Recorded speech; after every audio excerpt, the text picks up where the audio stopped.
नमस्कार स्टूडेंट। सरस्वती माँ coaching centre में आज हम आपका फिर से स्वागत करते हैं। अगर आप फिफ्थ सेमेस्टर की राजनीतिक विज्ञान की बहुत ही ज्यादा महत्वपूर्ण पुस्तक जिसका नाम है आधुनिक भारतीय राजनीतिक चिंतन, इसके महत्वपूर्ण प्रश्न की तलाश में है तो आप बिल्कुल सही वीडियो पे आए हो। और आप इसके साथ साथ ये देखोगे, इस पूरी की पूरी वीडियो में मैं मात्र 10 से 12 क्वेश्चन करवाऊंगा जो आपके पिछले 4 साल में बहुत बार रिपीट हुए हैं, और उन्हीं सारे इंपॉर्टेंट क्वेश्चंस को मैं इस तरीके से करवाऊंगा ताकि मात्र 1 से लेके 1.5 घंटे के बीच में आपके पूरे साल का जो पूरा सिलेबस है वो क्या हो जाए, कवर हो जाए। ये वीडियो सबसे ज्यादा उन बच्चों के लिए फायदेमंद होने वाली है जिन्होंने पूरे साल कुछ नहीं पढ़ा है और वो ये चाहते हैं कि मात्र एक वीडियो से उनका क्या हो जाए, उनका एग्जाम क्लियर हो जाए। तो अगर आप भी ऐसे बच्चे हैं तो आप एकदम बिल्कुल सही वीडियो पे आए हो। और इसके साथ साथ मैं आपको इस पूरी की पूरी वीडियो में बहुत ही ज्यादा आसान शब्दों में नोट्स के माध्यम से पढ़ाऊंगा। तो ध्यान से सुनना, एक एक करके सारे क्वेश्चंस को हम क्या करते हैं, समझते हैं। तो इन सबको जानने से पहले आपको यह पता होना चाहिए कि आधुनिक भारतीय राजनीतिक चिंतन क्या है। अगर आप हमारे चैनल पे पहली बार आए हो तो आप इस चैनल को क्या करो, सब्सक्राइब करो और देखो ये सारे के सारे जो बच्चे हैं कंटिन्यू क्या कर रहे हैं, रिजल्ट लेकर आ रहे हैं। और इसीलिए मैं आपको बता रहा हूं कि आपके लिए ये वीडियो बहुत ज्यादा फायदेमंद होने वाली है। ठीक है, चलो इसके बारे में थोड़ा सा क्या करते हैं, डिटेल में बात करते हैं। अगर आपको थोड़ा स्पीड में सुनने की आदत है तो आप क्या करो, इसे 1.5 मिनट या 2 मिनट की स्पीड पे कर लेना। लेकिन मैं इसे थोड़ा सा स्लो पढ़ाऊंगा ताकि जो बच्चे पूरे साल नहीं पढ़ पाए वो मात्र 1 से 1.5 घंटे में अपना पेपर क्या कर सके, कवर कर सके। तो ध्यान से सुनना, इसके बारे में बात करते हैं। सबसे पहले हम बात करेंगे आधुनिक भारतीय राजनीतिक चिंतन है क्या। यानी भारतीय राजनीतिक चिंतन से जानने से पहले आपको चिंतन के बारे में पता चलना चाहिए। चिंतन मतलब होता है, एक तरह से कह सकते हैं विचारधारा, फिलॉसफी। यानी जब कोई व्यक्ति अपने थॉट्स क्या करता है, लोगों के सामने प्रकट करता है, तो उसके बारे में हम बात करेंगे। आधुनिक भारतीय राजनीतिक चिंतन, हमारा देश अंग्रेजों का गुलाम था, ये हम सबने पिछली पुरानी बहुत सारी बुक्स में पढ़ा है। और इसी अंग्रेजों के गुलाम होने के कारण हमारे देश के कुछ ऐसे नेता थे जिन्होंने समाज में कह सकते एक नई विचारधारा को प्रस्तुत करने की कोशिश की और समाज में लोगों को यह बताया कि धीरे धीरे करके उन सभी लोगों को क्या करना चाहिए, आजादी के लिए एफर्ट्स करने चाहिए। ऐसे ही हमारे बहुत सारे राजनीतिक चिंतक हैं, चिंतक मतलब फिलोसोफर हैं, बहुत सारे ऐसे विचारक हैं। ठीक है, उन सब के बारे में हम बात करेंगे कि उन सब ने समाज पे अपने क्या क्या विचार दिए। ये पूरी बुक हमारी बीए प्रोग्राम के बच्चों के लिए होने वाली है और बीए ऑनर्स के बच्चों के लिए होने वाली है। तो फिफ्थ सेमेस्टर की इस पॉलिटिकल साइंस की इस बुक में जो हम प्रिपरेशन करने वाले हैं उसके कुछ महत्वपूर्ण प्रश्न हैं, एक एक करके मैं आपको समझाऊंगा, ध्यान से सुनना। तो सबसे पहले हम इसके पहले क्वेश्चन की तरफ चलेंगे, एक एक करके सारे पॉइंट समझाऊंगा, ध्यान से सुनना, बहुत ही ज्यादा इजी होने वाला है। आधुनिक भारतीय राजनीतिक चिंतन की उत्पत्ति कैसे हुई और उसके प्रमुख कारण क्या थे। मतलब भारत जैसे देश में जो एक गुलाम वाला देश था, वहां पर लोगों को नए नए विचारों को सीखने की जरूरत क्यों पड़ी, ऐसी क्या क्या चीजें हो गई जिस वजह से लोगों ने पश्चिम के विचार सीखे, उसके साथ साथ दूसरे देशों के विचार सीखे, ऐसा क्या हुआ। तो भारत के जितने भी विचारक हैं वो सारे हमारे फ्रीडम फाइटर्स हैं, उनमें से ज्यादातर यानी क्रांतिकारी नेता जिन्होंने आजादी के टाइम पर हमें आजादी दिलाने में बहुत ज्यादा महत्वपूर्ण भूमिका निभाई थी। एक एक करके इसके आंसर की तरफ चलते हैं, ध्यान से सुनो। आधुनिक भारतीय राजनीतिक चिंतन की उत्पत्ति 15वीं शताब्दी में हुई थी, क्योंकि इसी समय पर कह सकते हैं पुर्तगालियों का आगमन हुआ था। पहला व्यक्ति वास्को डी गामा आया, उसको देखे देखे कहते हैं पहले कौन आए थे, पुर्तगाली, फिर आए डच, फिर फ्रांसीसी, फिर आए अंग्रेज। ऐसे करके बहुत सारे व्यक्ति यहाँ पे आने लगे। सारे व्यक्ति दूसरे देश के हमारे देश में आ रहे हैं, आके अपना राज कर रहे हैं, अपना व्यापार स्थापित कर रहे हैं। तो इसीलिए हमें कौन कौन सी दिक्कत हुई उन सबके बारे में हमें पढ़ना है। और हम ये देखेंगे कि भारतीय राजनीतिक चिंतन के मुख्य पहलू क्या है, कि ऐसे कौन कौन से कारण थे जिस वजह से लोगों को पश्चिम के विचार या नए नए विचारों को सीखने की क्या पड़ी, जरूरत पड़ी। तो सबसे पहला पॉइंट है आपका ब्रिटिश शासन का प्रभाव। आप सबको पता है अंग्रेज हमारे देश में आए, आके हमारे ऊपर राज किया, अपनी नीति चला रहे, अपने हिसाब से जी रहे। लेकिन हमारे ऊपर अगर कोई व्यक्ति राज करेगा तो हमें भी तो जीने का अधिकार है। इसीलिए आधुनिक भारतीय राजनीतिक चिंतन में पहला यानी हमें अपने नए नए विचार इसलिए सीखने पड़े ताकि हम स्वतंत्र रूप से अपने ऊपर क्या कर सके, राज कर सके, और अंग्रेज जो है वो अपनी मर्जी ना चला सके। इसलिए हमने क्या किया, इस विषय को हमने ज्यादा से ज्यादा जानना शुरू किया। ठीक है, नंबर 2, जब भारत गुलाम था तो भारत तो गुलामी के समय पर ना भारत के लोगों को ना समानता के बारे में बताता, ना स्वतंत्रता के बारे में, ना न्याय के बारे में। मतलब लोगों को बहुत ज्यादा अत्याचार हो रहा है, उनको मारा जा रहा है, पीटा जा रहा है, उनसे अधिक काम करवाया जा रहा है। लेकिन जैसे ही भारत के कुछ लोगों को यह पता चला कि पश्चिम के विचार मतलब वेस्टर्न कल्चर में ऐसा नहीं है, वहां के लोगों के साथ इतना अत्याचार नहीं होता है, तो इसीलिए भारत के उन लोगों ने क्या किया, भारत के उन लोगों ने पश्चिम के विचार को, पश्चिमी शिक्षा को महत्व दिया, ताकि वो सारे लोग क्या कर सके, वो समानता के अधिकार को सीख सके, स्वतंत्रता के अधिकार को सीख सके, न्यायपालिका को सीख सके, मौलिक अधिकारों को सीख सके।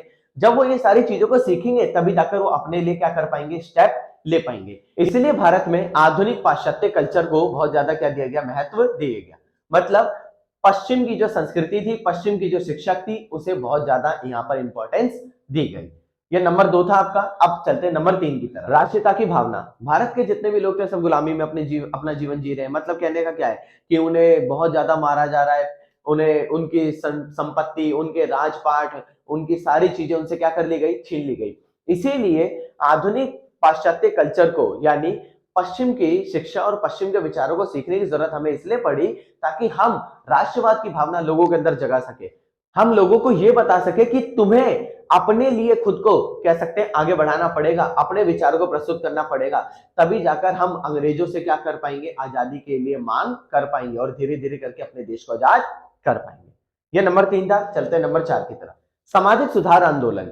भारत में जितने भी लोग गुलाम थे ना, वो सारे के सारे गुलामी का जीवन जी रहे थे, अंग्रेजों की सुन रहे हैं, उससे पहले मुगलों की सुन रहे थे। ऐसे कर करके धीरे धीरे करके उनको बहुत ज्यादा दिक्कत होने लगी। इसीलिए उन्होंने, कुछ लोगों ने समाज में सुधार आंदोलन चलाए। नारीवाद का आंदोलन हो गया, पितृसत्ता का आंदोलन हो गया, संपत्ति को लेकर आंदोलन हो गया। बहुत सारे लोगों ने हर चीज पर, अधिकार को लेकर, न्याय को लेकर हर चीज पे आंदोलन चलाए, और उन्हीं सारे आंदोलन की बदौलत हम इस विषय को जानने पे क्या हुए, बहुत ज्यादा जागरूक हुए। क्योंकि अगर आप अपने देश को विकसित करना चाहते हो या अपने देश को आजाद करना चाहते हो, तो आपको नए विचारों को सीखना बहुत ज्यादा क्या है, जरूरी है। नंबर 5 की तरफ चलते हैं। भारतीय पुनः जागरण। मतलब साफ तौर पे बताया गया कि जैसे हमारे देश में जब मुगलों का राज हुआ था, तो मुगल क्या थे, मुगल आते थे, हमारे ऊपर राज करते थे, अपनी नीतियां चलाते थे, अपने कल्चर को, अपने खान पान को, अपनी वेशभूषा को उन्होंने क्या किया, लोगों के ऊपर थोप दिया कि तुम्हें ये मानना पड़ेगा। ऐसे अंग्रेज आए, उन्होंने अपने कल्चर को, अपनी संस्कृति, अपनी भाषा, अपनी सब चीजों को हमारे पर थोपना शुरू कर दिया। लेकिन जब हमने आधुनिक राजनीतिक चिंतक, मतलब कि हमने इस विषय के बारे में जानना शुरू किया कि हम भी अपने विचारों को और ज्यादा अच्छा कर सकते हैं, तब जाके लोगों ने अपने देश की संस्कृति, अपने देश की भाषा, अपने देश की वेशभूषा, इन सब पर विचार दिया कि हमारी संस्कृति क्या है, हम क्या पहनते हैं, हम क्या खाते हैं, हम कैसे रहते हैं, लोग कैसे शादी करते हैं, हमारे लिए कौन से नियम है, इन सभी चीजों को क्या हुआ, बहुत ज्यादा महत्वता दी गई। ठीक है, नंबर 6 की तरफ चलते हैं। पाश्चात्य राजनीतिक विचारों का प्रभाव। देखो, समाज की एक बहुत ज्यादा रीति यही है कि हम भी किसी ना किसी से सीखते हैं। हमारे देश के अंदर जो बहुत सारे लोग थे, भीमराव अंबेडकर, लाला लाजपत राय, पंडित जवाहरलाल नेहरू हो गए, गांधी जी हो गए, इसके साथ साथ डॉक्टर राजेंद्र प्रसाद हो गए, ये सारे जो व्यक्ति हैं, स्वामी विवेकानंद, ये सारे जो व्यक्ति हैं, इन सब ने हमारे लिए नए नए विचारों को प्रस्तुत किया। लेकिन इन्होंने भी तो कहीं से विचार ये लिए होंगे, इसीलिए ये सारी की सारी सीख इन्हें मिली पश्चिम के विचारकों से। पश्चिम के बहुत सारे विचारक थे, कार्ल मार्क्स हो गया, रूसो हो गया, प्लेटो हो गया, अरस्तु हो गया। इन सभी व्यक्तियों ने हर एक विषय पर अपने विचार प्रस्तुत किए। हमारे देश के बहुत सारे व्यक्तियों ने इन्हीं विचारों को सीखा और सीखने के बाद सारी की सारी चीजों को यहाँ पर बताने की कोशिश की और लोगों को ये बताया कि हमारे लिए ये विचार बहुत ज्यादा जरूरी है, तभी जाकर हम चीजों को और ज्यादा क्या कर पाएंगे, बेहतर कर पाएंगे। इसीलिए हमने नए नए विचार सीखे, मार्क्सवादी विचारधारा, उदारवादी विचारधारा। ठीक है, ये सारी वो विचारधारा थी जिसको सीखने के बाद हमने अपने देश के लोगों को आगे बढ़ाने का क्या किया, प्रयास किया, क्योंकि यही वो विषय है जिसके माध्यम से लोग जागरूक होंगे और धीरे धीरे करके जागरूक होने के बाद क्या करेंगे, आजादी की मांग करेंगे। इसी का जो नेक्स्ट पॉइंट है वो है आधुनिक भारतीय राजनीतिक चिंतन की विशेषताएं। इसमें आप क्या पढ़ते हो, क्या सीखते हो, ऐसे कौन से लोग हैं जिसे ये चीजों को सीखने की जरूरत पड़ेगी, उन सब के बारे में भी हम क्या करेंगे, बात करेंगे। चलो एक एक करके इन पॉइंट्स को भी समझा देता हूं। राष्ट्रवाद। आधुनिक भारतीय राजनीतिक चिंतन के अंतर्गत राष्ट्रवाद को पढ़ाया जाता है, अर्थात ये बताया जाता है कि राष्ट्र क्या होता है, राष्ट्र की क्या जरूरत है और राष्ट्र हमारे लिए क्यों जरूरी है। राष्ट्र का मतलब क्या होता है, देश। देश हमारे लिए क्यों जरूरी है, देश के लोग कैसे होते हैं, कैसे रहते हैं, क्या खाते हैं, क्या पीते हैं, इन सब के बारे में इसमें क्या किया जाता है, बताया जाता है। तो इस विषय के अंतर्गत हमें राष्ट्रवाद के बारे में पढ़ाया जाता है। नंबर 2, लोकतंत्र और समानता। अर्थात इसके अंतर्गत हमें साफ तौर पे लोकतंत्र के बारे में पढ़ाया जाता है कि लोकतंत्र क्या होता है, लोग कैसे चुने जाते हैं, उनका नेता कौन होता है, क्या उनके नेता को लोग चुन रहे हैं या कोई और चुन रहा है, और इसके साथ साथ समाज में सभी के बीच में समानता फैल रही है नहीं फैल रही है, इन सभी विचारों को किसमें पढ़ाया जाता है, आधुनिक राजनीतिक चिंतन में। सामाजिक न्याय, अर्थात आपने पहले भी बहुत सारी बुक्स में पढ़ा होगा, लेकिन इसके अंतर्गत भी हम ये पढ़ते हैं सामाजिक न्याय। सामाजिक न्याय वह न्याय है जिसमें हर व्यक्ति के साथ, समाज में रह रहे हर व्यक्ति के साथ किसी प्रकार का अन्याय नहीं होगा और सभी को समान रूप से आगे बढ़ने का क्या मिलेगा, मौका मिलेगा। ये भी आपका पॉइंट हो गया। अब चलते हैं अगले पॉइंट की तरफ। धर्मनिरपेक्षता, आधुनिक राजनीतिक चिंतन के अंतर्गत धर्मनिरपेक्षता को पढ़ाया जाता है, अर्थात उसके बारे में बताया जाता है कि धर्मनिरपेक्षता सरकार या राज्य या देश किसी भी व्यक्ति के साथ या किसी भी धर्म को ना तो बड़ा बताएगा ना किसी धर्म को छोटा बताएगा, और किसी भी व्यक्ति के को जबरदस्ती उसका धर्म कह सकते हैं मानने पर या दूसरे धर्म को मानने पर मजबूर नहीं करेगा। तो धर्मनिरपेक्षता का विषय भी किसमें पढ़ाया जाता है, आधुनिक राजनीतिक चिंतन में। आपको जो पॉइंट्स बता रहा हूं, आपको सिर्फ क्या करना है, उसको थोड़ा सा एक्सप्लेन करना है और इसी के साथ लिख देना है। आपका पहला क्वेश्चन क्या हो जाएगा, कवर। और ये क्वेश्चन 100% आता है, पिछले 3 साल में जरूर आया है, इस बार भी इसके आने के चांसेस 95%। नेक्स्ट पॉइंट है आपका विविधता और बहुलवाद, अर्थात साफ तौर पर बताया गया कि भारत के बारे में बात कर लेते हैं। भारत एक ऐसा देश है जिसमें ना बहुत सारी संस्कृति, बहुत सारे धर्म, बहुत सारी भाषा वाले लोग रहते हैं, और ये सारे लोग अपने विचारों को यहाँ पर क्या करते हैं, प्रस्तुत करते हैं। तो इसीलिए इस विषय के अंतर्गत हमें कह सकते हैं बहुलवाद के बारे में भी पढ़ाया जाता है, ताकि हमारे देश के अंतर्गत बहुत सारे जो लोग रहते हैं, कैसे रहते हैं, कौन सी नीतियां चलाते हैं, सबके बारे में इसमें बताया जाता है। ये भी पॉइंट आपका हो गया है। अगले पॉइंट है आपका मानवाधिकार, अर्थात इस विषय के अंतर्गत मानवाधिकारों के बारे में बताया जाता है। मानवाधिकार क्या है, मानवाधिकार की क्या जरूरत है, लोग कौन से अधिकारों का इस्तेमाल करते हैं, समानता का अधिकार, स्वतंत्रता का अधिकार, शोषण के विरुद्ध अधिकार, वोट डालने का अधिकार, कहीं आने जाने का अधिकार, कुछ खाने का अधिकार, अभिव्यक्ति की स्वतंत्रता का अधिकार, ये सारे मानवों के अधिकार है, और इन सभी के बारे में किसमें पढ़ाया जाता है, आधुनिक राजनीतिक चिंतन में। ये भी आपका हो गया है। अब चलता है अगले पॉइंट की तरफ, विकास और प्रगति। इस विषय के अंतर्गत हमें साफ तौर पे विकास और प्रगति के बारे में बताया जाता है कि लोग अपना विकास कैसे कर सकते हैं, कौन सी नीतियां चलाकर देश को आगे बढ़ाया जा सकता है। ये सारे के सारे जो हमने टॉपिक्स पढ़े, इन सभी को आधुनिक राजनीतिक चिंतन में क्या किया जाता है, पढ़ाया जाता है। तो ये आपका पहला क्वेश्चन था जो आपके लिए बहुत ज्यादा जरूरी था। इन सभी पॉइंट्स को आप देख लो, नोट्स के माध्यम से पढ़ लो, अपने दोस्तों तक शेयर करो। अब चलते हैं दूसरे क्वेश्चन की तरफ जो इसी के लिए बहुत ज्यादा जरूरी है। अगला प्रश्न है आपका, भारतीय समाज के नव जागरण में स्वामी विवेकानंद के विचारों को उल्लेखित कीजिए। स्वामी विवेकानंद ने भी यहाँ पर क्या किया, अपने विचार प्रस्तुत किए। अब स्वामी विवेकानंद कौन है, ये भी हमारे एक विचारक है जिनके बारे में हमें इस बुक में क्या करना है, पढ़ना है। तो स्वामी विवेकानंद के विचारों के माध्यम से हमने अपने देश के नागरिकों को कैसे उद्धार किया, उनको कैसे आगे बढ़ाया, उसके बारे में हमें पढ़ना है। बहुत ही ज्यादा आसान है, ये भी क्वेश्चन आता है। चलो इसके बारे में बात करते हैं, इसके उत्तर की तरफ चलते हैं। समाज में फैली हुई असमानताओं को, विषमताओं को दूर करने के लिए स्वामी विवेकानंद ने क्या किया, अपने विचार प्रस्तुत किए। उन सभी के विचारों को हम एक एक करके पॉइंट्स के माध्यम से क्या करेंगे, समझेंगे। पहला है धार्मिक सुधार। सबसे पहली चीज आपको ये जाननी जरूरी है कि धार्मिक सुधार क्या है। उन्होंने ये देखा कि हिंदू धर्म के अंतर्गत बहुत सारे लोग ऐसे हैं जो दूसरे धर्म को मानते जा रहे हैं। मुस्लिम धर्म मान रहा है कोई, कोई सिख धर्म मान रहा है, कोई ईसाई धर्म मान रहा है। इसीलिए स्वामी विवेकानंद ने ये बताया कि सबसे पहले धार्मिक सुधार पे बेहद महत्वता देनी चाहिए। हर व्यक्ति को अपने धर्म को मानना चाहिए और अपने धर्म के रीति रिवाज, नियम और सारे कानूनों को जानना चाहिए। तभी जाकर हम एक ऐसे समाज की स्थापना कर पाएंगे जहां पर एक धर्म को बहुत ज्यादा महत्वता दी जाएगी। और उन्होंने ये भी नहीं बोला कि केवल हिंदू धर्म होना चाहिए, उन्होंने सभी धर्मों को महत्वता दी और बोला कि धर्म को अगर समझना है तो नैतिकता के आधार पर समझो या तर्क के आधार पर समझो। जो चीज तुम्हारे लिए जरूरी है उस पर ज्यादा बल दो और जो चीज जरूरी नहीं है उस पर ज्यादा बल मत दो। इसलिए उन्होंने धार्मिक सुधार की नीति चलाई और हिंदू धर्म के पुनः जागरण पर या भारतीय लोगों के अंतर्गत हिंदू धर्म को पुनः जागृत करने के लिए उन्होंने ये क्या किया, सबके सामने विचार प्रस्तुत किया। नंबर 2, सामाजिक सुधार। स्वामी विवेकानंद ने सामाजिक सुधार के अंतर्गत अपने विचारों को प्रस्तुत करने के लिए क्या किया, उन्होंने अंधविश्वास को खत्म किया, जातिगत भेदभाव को खत्म किया, ठीक है, महिलाओं को जो उनके साथ अत्याचार होते थे उनको समाप्त किया, ठीक है, सभी को न्याय दिलाने की कोशिश की ताकि समाज में सभी व्यक्तियों के साथ सुधार किए जा सके और सभी व्यक्तियों को आगे लाया जा सके। जब समाज में सभी व्यक्ति एक बराबर आएंगे ना तो सभी को एक बराबर का दर्जा मिलेगा और हर व्यक्ति अपने विचारों को प्रस्तुत करने की क्या कर सकता है, कोशिश कर सकता है। नंबर 3, शिक्षा और आत्मविश्वास। सबसे बड़ी चीज ये थी कि उस समय पर स्वामी विवेकानंद ने जितने भी हमारे बहुत सारे युवा व्यक्ति थे उन सभी को आधुनिक शिक्षा के बारे में बताया। आधुनिक शिक्षा हमारे लिए जरूरी है क्योंकि अगर हम मॉडर्न के एजुकेशन लेंगे तभी जाकर हम चीजों को समझ पाएंगे। और बहुत सारे युवाओं को प्रेरित किया, उन सबको ये एजुकेशन के बारे में बताया, उनको सिखाया ताकि वो समाज में एक ऐसे विचार को प्रस्तुत कर सके ताकि लोगों के साथ होने वाले जितने भी अत्याचार हैं उसे पूर्ण रूप से समाप्त किया जा सके। नंबर 4, राष्ट्रवाद और आत्मनिर्भरता।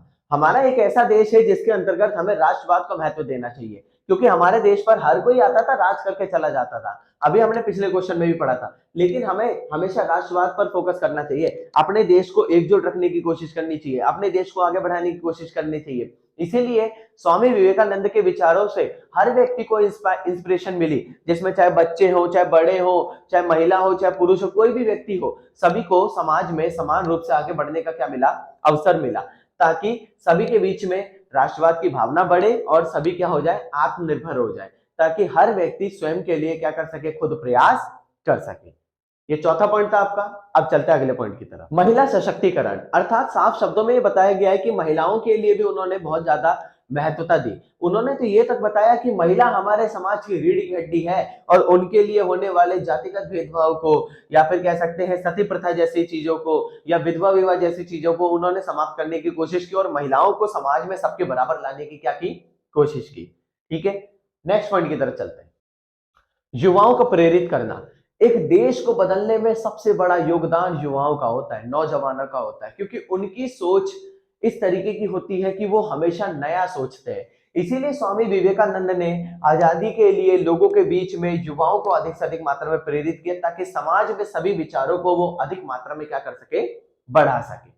सांस्कृतिक पुनर्जागरण, अभी मैंने आपको बताया था सांस्कृतिक पुनर्जागरण मतलब उन्होंने हमारी संस्कृति को वापस से पुनर्जागृत करने का प्रयास किया कि भारत के जो भी लोग हैं उन्हें अपनी संस्कृति को, चाहे वो कोई भी संस्कृति हो, उन सभी संस्कृतियों को वापस से पुनर्जागृत करने का हमेशा क्या करना चाहिए, प्रयास करना चाहिए। तभी जाकर समाज में एक ऐसी विचारधारा को प्रस्तुत किया जाएगा ताकि लोग समाज में हर व्यक्ति को समझने का क्या करेंगे, प्रयास करेंगे।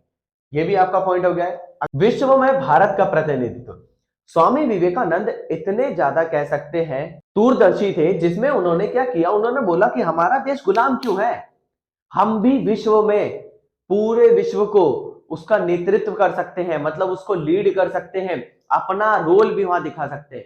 इसलिए उन्होंने अपने विचारों को समाज में सबके समक्ष क्या किया, प्रस्तुत किया, ताकि विश्व में भारत का भी क्या हो सके, एक महत्व, एक पहचान हो सके। इसलिए उन्होंने अपने विचारों को प्रस्तुत किया। नेक्स्ट है आपका राष्ट्र निर्माण।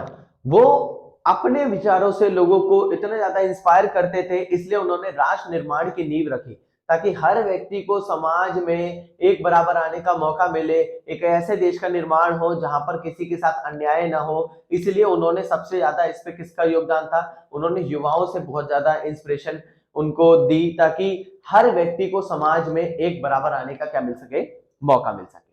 लास्ट पॉइंट है आपका सेवा और परोपकार। स्वामी विवेकानंद के विचारों के अंतर्गत साफ तौर पर बताया गया कि हर व्यक्ति को दूसरे के हमेशा क्या करना चाहिए, उसको महत्व देना चाहिए, उसको समाज में आगे बढ़ने का मौका देना चाहिए। इसीलिए चीजों को हम और ज्यादा क्या कर पाएंगे, बेहतर कर पाएंगे। इसी के बारे में हमने क्या किया है, बात की है।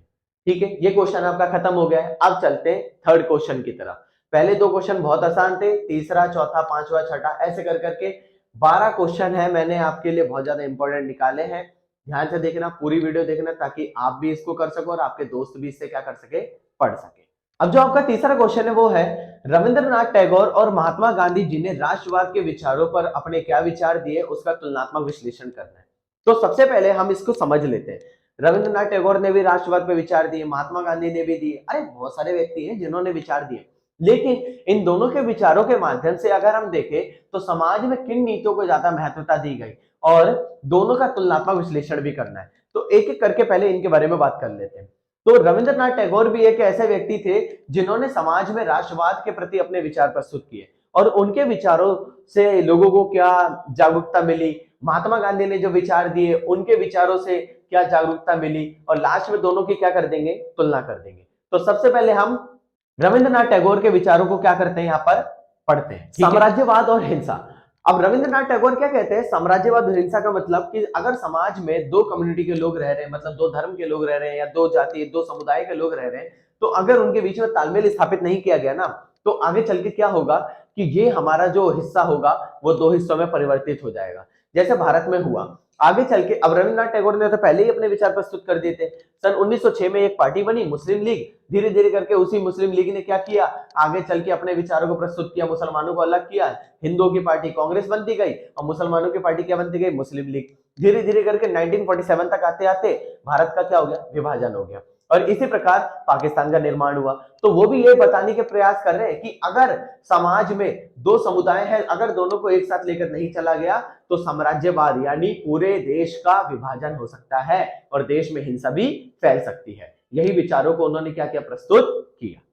नंबर 2, मानवता और विश्व बंधुत्व। उन्होंने साफ तौर पे बताने का प्रयास किया कि लोगों को मानवता पे बल देना चाहिए, लोगों को जागरूकता पे बल देना चाहिए, लोगों को दूसरे की मदद करनी चाहिए, ताकि समाज में एक ऐसे विचारधारा को प्रस्तुत किया जाए कि हर व्यक्ति, मान के चलो मैं 5 लोगों की मदद करता हूं, वो 5 लोग और 5 की करेंगे, फिर वो 5 की करेंगे, ऐसे कर करके अगर सभी व्यक्ति एक दूसरे की मदद करेंगे ना, तो समाज में एक ऐसी विचारधारा आ जाएगी जिसमें मानवता यानी ह्यूमैनिटी को ज्यादा क्या दिया जाएगा, महत्व दिया जाएगा। यही विचार को किसने प्रस्तुत किया, रविंद्रनाथ टैगोर ने।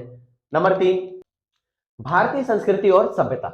उन्होंने साफ तौर पर बोला कि अगर हम इस देश में रह रहे हैं ना और अगर हम इस देश के नागरिक हैं तो हमें हमेशा पश्चिम की संस्कृति को नहीं अपनाना।